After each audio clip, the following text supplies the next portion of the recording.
and in today's video I will be talking about how to practice broken intervals and broken octaves.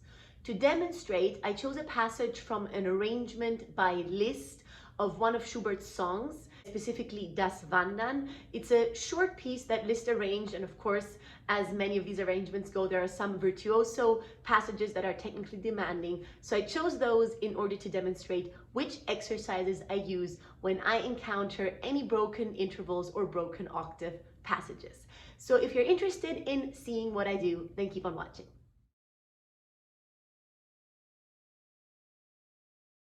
As you can see, I am not at home. I'm once again in a hotel room, and I am now in Kalamazoo, Michigan. This is the last stop of my US tour, which is taking place this November, and I am playing at the wonderful Gilmore Festival. The Gilmore Festival is a great piano festival that hosts amazing pianists, really great musicians, and they also have a Rising Star series, which is where I am playing this coming Sunday.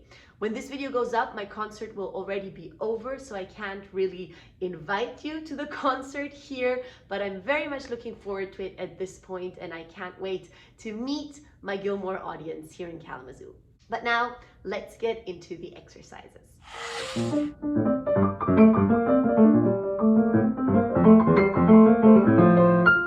So as I said, I'm demonstrating with a passage from the arrangement of Liszt of Schubert's Das Wandern. And as with all technically demanding passages, the first thing that I do is I play through the passage slowly.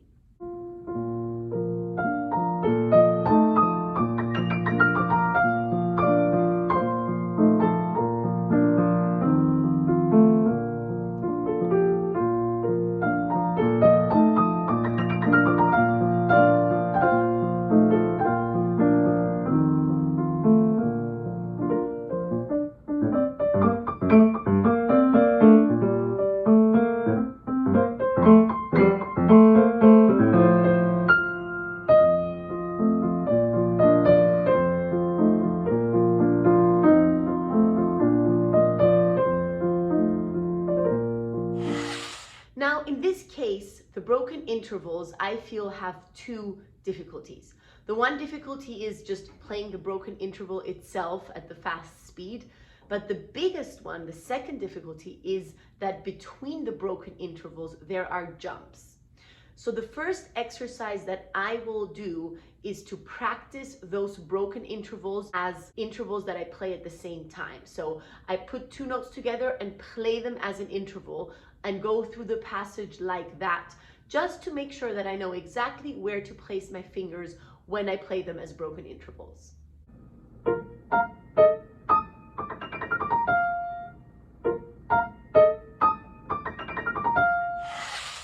To further make that hand and finger position sink into my brain and to internalize it, I then play the interval in the broken way, the way it is written, but I make a long pause in between the two intervals. So I basically jump to the next one, but don't play it yet. Then I play the two notes that go together, the little group of a broken interval, and then I jump to the next one, and so on.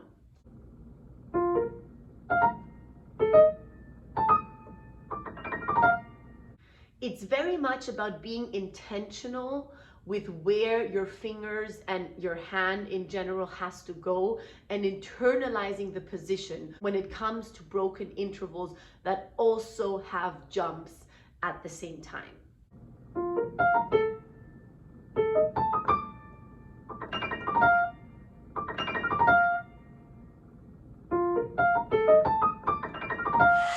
Now, in this passage in particular, there is this very fast arpeggio, a broken arpeggio going down after the two groups of broken intervals.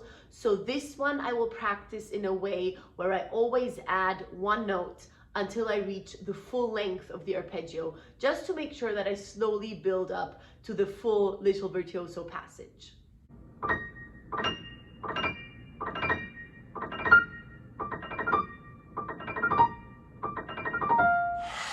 An added difficulty in this passage is that the left hand is not just playing a bass or a chord, but the left hand is actually also playing 16th notes. So I have to put those broken intervals over my also quite virtuoso left hand. So of course I practice the left hand separately.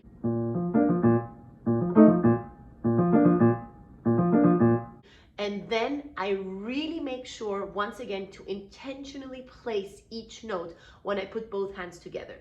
And the way I do that is I really try to divide it into the smallest possible sections. So usually I would start with 4 notes as a section, a group of 4/16ths.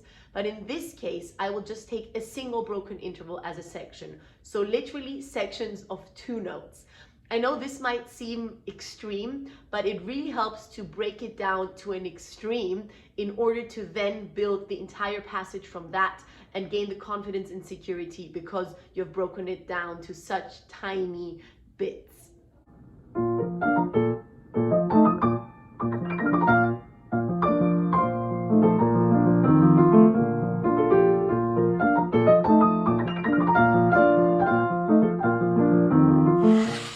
And a little bonus tip, let's say, that I want to mention is to not think of the passage as a passage that you have to play 100% in time. Of course, you have to be rhythmically aware, and of course, you have to keep the pulse. But when it comes to such passages that are quite demanding and that involve jumps, I always allow myself to have a little bit of room when it comes to taking time. So if you want to take a millisecond of time in between the 2 intervals where the jump is happening, then consciously give yourself the time. So don't just think, oh, I have to rush, I have to make it, but just think to yourself, okay, I'm going to take that extra time, do it consciously, delay the left hand as well, for example, and then give yourself the opportunity to really consciously place that note after the jump. Because creating that tiny bit of time and the security that comes with it will really make sure that you play this passage more gracefully, and it's going to sound better than a rushed one where you are more prone to make a mistake. Now, just a couple of bars later in that passage, we have the broken octaves coming up. And there are many different types of broken octaves. There are broken octaves that, for example, are like a scale going upwards. Mozart has many of these passages. Now, in this case, these broken octaves are moving over several octaves, and they also involve repetitions where you go from the 5th finger to the thumb. Personally, I find these way more uncomfortable than the broken octaves that are scales moving upwards and downwards. I can also make a video on broken octaves moving upwards and downwards, but that's a different technique.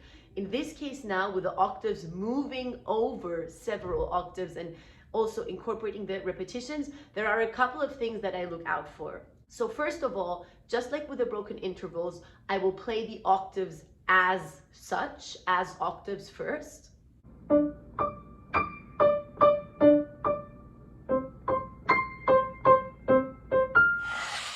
And then I will really focus on that repetition moment. The problem, quote unquote, let's say, here is that you can't just have your hand in this octave position and move it like that.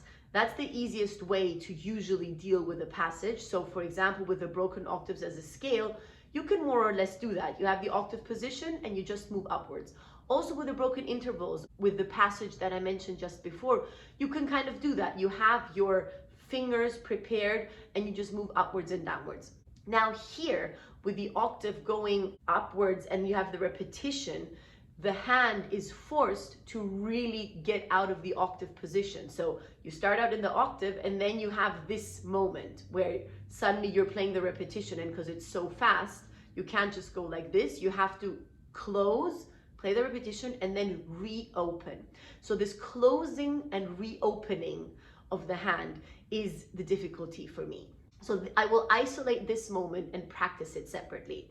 So I will start just by practicing the repetition 5-1, and really once again intentionally placing those fingers, and then practicing with 1 note before and 1 note after. So essentially playing the octave before, practicing the repetition, and then the octave afterwards, and really securing this procedure.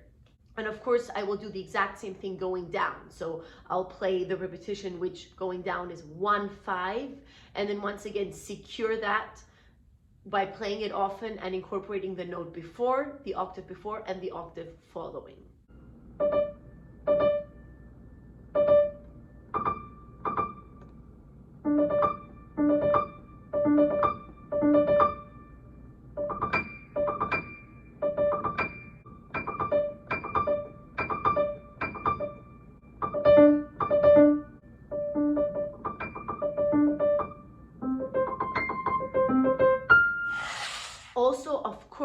will play the left hand separately. And here, the left hand is not the most comfortable hand. Once again, you're playing tenths, actually, also in a broken way. This piece involves a lot of broken intervals, broken octaves, broken tenths. So the left hand is playing broken tenths.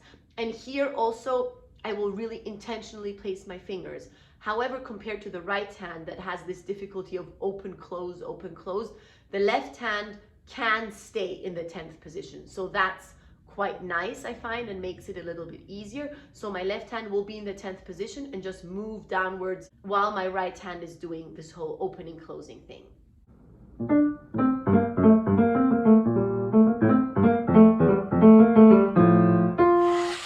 And again, when I put my hands together, I will practice the smallest possible sections just to make sure to break it down as much as possible and to really safely secure each and every note before I play through the entire passage.